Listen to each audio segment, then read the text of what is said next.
Hey, this is Shobit, founder of Intentional Product Manager. I want to ask you a very important question today. What's your energy level as a product manager? When you go day to day, come into work, are you enthused? Are you excited? Do you bring this high energy level or the appropriate energy level to your team, to the work that you do? Are you intense in every activity that you do? Those things matter a lot. They can literally change how much you get done in a day, how excited your team feels, how much effort your team feels that they need to put forward in order to drive an excellent product. Your customers can feel your energy level. They want to know if you're really empathetic, if you really care about them. That's the kind of energy level you need to be showing throughout your role to succeed. Now I'm here to talk about 6 different kinds of energy levels that you must demonstrate in order to make sure you're living up to your potential as a product manager. So let's dig into them. So the first energy level is all about how do you show up with your team in settings such as meetings, such as all hands, such as one-on-one discussions. Are you positive about your product? Are you energetic? Do you give them the sense that you believe that there's an epic win possible and that this product could do really well, and your team is aligned behind achieving the best possible thing for your product, for your customers? Are you constantly reinforcing that through customer examples, through stories, through what you believe is possible, through showing the vision and really communicating it in a very emotional manner to make sure your team feels not just believes at an intellectual level, but really feels that what they're doing is worthwhile? That is your energy level that you communicate with your team. The second one, after the enthusiasm, is also how do you vary this communication level? See, I'm talking very excitedly right now. I'm really enthusiastic about something, but when I need to take a step back and talk about something in a very calm manner where you feel you need to bring the energy level down a little bit in order so that people reflect and they're able to really think about an issue critically. How are you managing that? Are you maybe softening your tone of voice, or are you speaking in a manner that gets them to reflect, to really think about things from a deeper perspective? One of the things that's very important is just not your level of energy, but how much you vary it. See, we are all attracted to novelty. We are attracted to changes. And so you as a product manager must work on not just being at a high energy level when it counts, but being able to calm your team down. Be able to go to a lower, maybe a much more considered level of energy so that you can get people to deeply think about certain issues. The third level of energy is about belief. Do you have strong belief behind your decisions, behind what you're doing for the product? And does that cause your team to believe in you, to believe in the product? And can you actually bring this level of energy even when you're not sure? Essentially, do they believe in not just what you know right now, but in your ability to figure things out? That you have a process, that you go through a methodology, a framework to post through different strategic decisions, and you're able to work through them even though you don't know the answer right now. So the team can be, so that your team and also your stakeholders, they have confidence in your abilities beyond just what you know right now or the direction you've set right now. The fourth type of energy is conviction and determination, which is this thing of, hey, you know what, no matter what, like even if you're going through a period of struggle right now, I'm gonna, as a product manager, roll my sleeves up, get down to work, gonna stay determined and figure things out. Your customer satisfaction with your products might be down. And that happens for a variety of reasons. But what the determination energy shows is you're able to work through things. You're able to take the time required to get past that.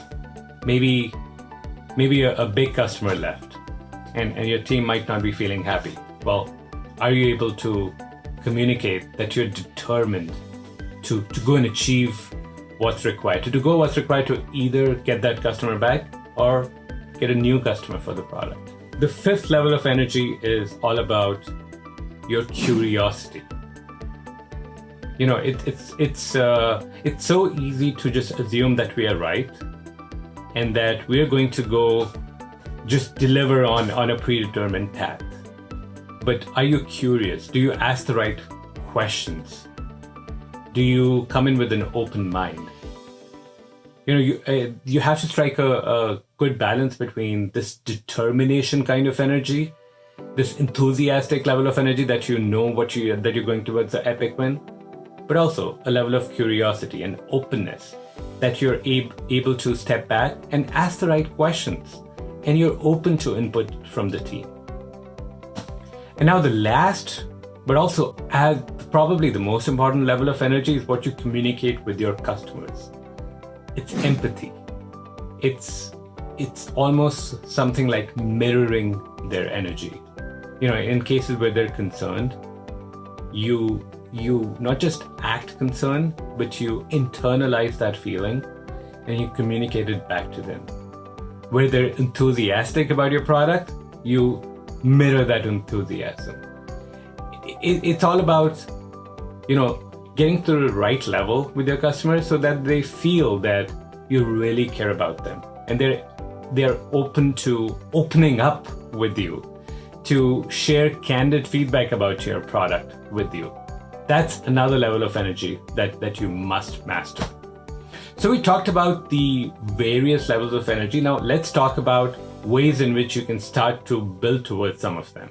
So number one is rejuvenation breaks. And it's funny that I talk about all this different level of energy and then say, oh, take a break.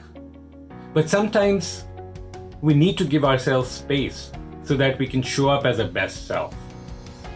You know, you can try to power through the day, take no breaks, just go from meeting to work and just be like, I'm so strong that I'll just power through it. And by the end of the day, you're just completely exhausted. And it's all because you did not build in those breaks in between with which you can start to get rejuvenated. You can get re-energized. You can get ready for the energy you want to demonstrate in the next situation. A lot what I talk about in my courses is about building those breaks and building that method by which you can get rejuvenated in 30 seconds, in a minute, in 5 minutes, all depending on what you need to communicate in the next meeting. How do you want to come across? The second method of generating this energy is being engaged. It's being intense. It's being very deliberate about what exactly do you want to come across as, and then stepping into it. So like when you think about, hey, I really want to be enthusiastic here, really step into it and be deliberate about it. Don't just assume things will happen. You can work yourself. You can work yourself into that level of energy that you need to demonstrate, but you must be deliberate and you must be engaged in order to deliver that level of energy. The third one is all about giving people an A. What does that mean? Giving people an A is a methodology which I follow, which is I assume best intent. Before I start to judge people based on an interaction, I prejudge them. I just say, you know, based on whatever constraints they have, whatever opinions they have, I'm going to give them an A. I'm just going to assume that they're bringing their best self in this interaction. And then watch what happens. You will start to see relationships that were not great start to repair themselves and start to get better. Your energy level will start to become more appropriate and more finely tuned to what's required in that situation. And so giving people an A is very important. And the next Next way is somewhat related, which is almost a little corny, but what I often look at it is, I look at people from my heart's center.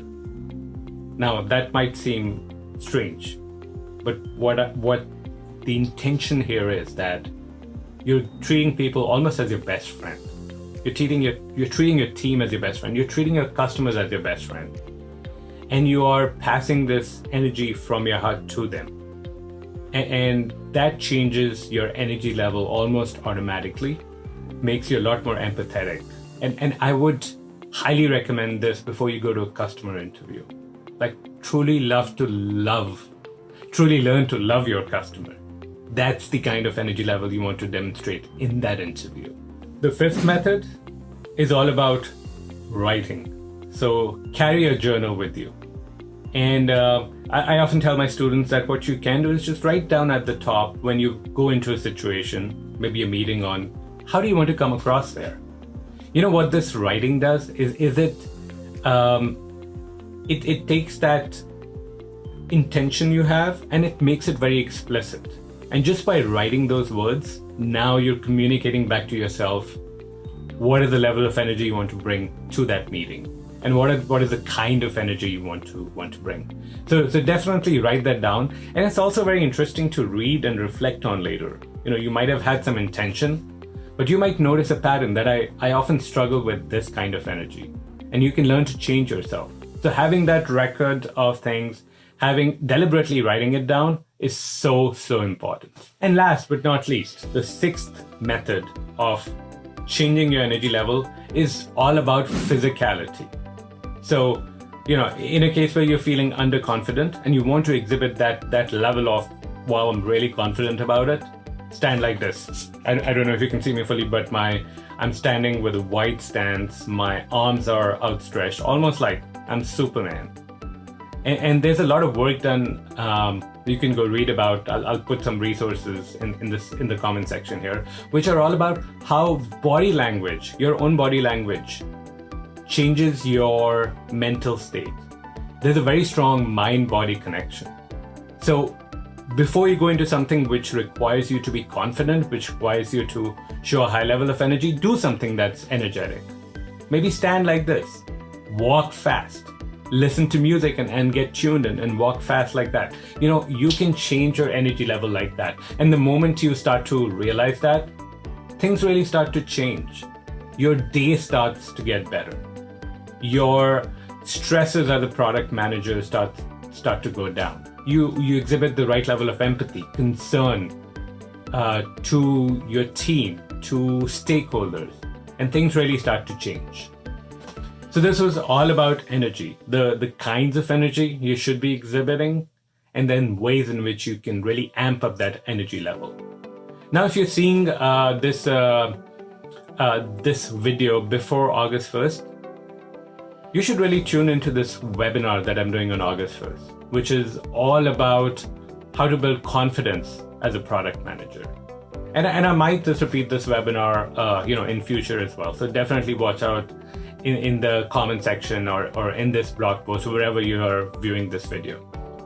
This is Shobit, founder of Intentional Product Manager, where I teach product managers how to get better at their job, how to bring their best self without driving themselves crazy. And I look forward to seeing you in my next video. Bye.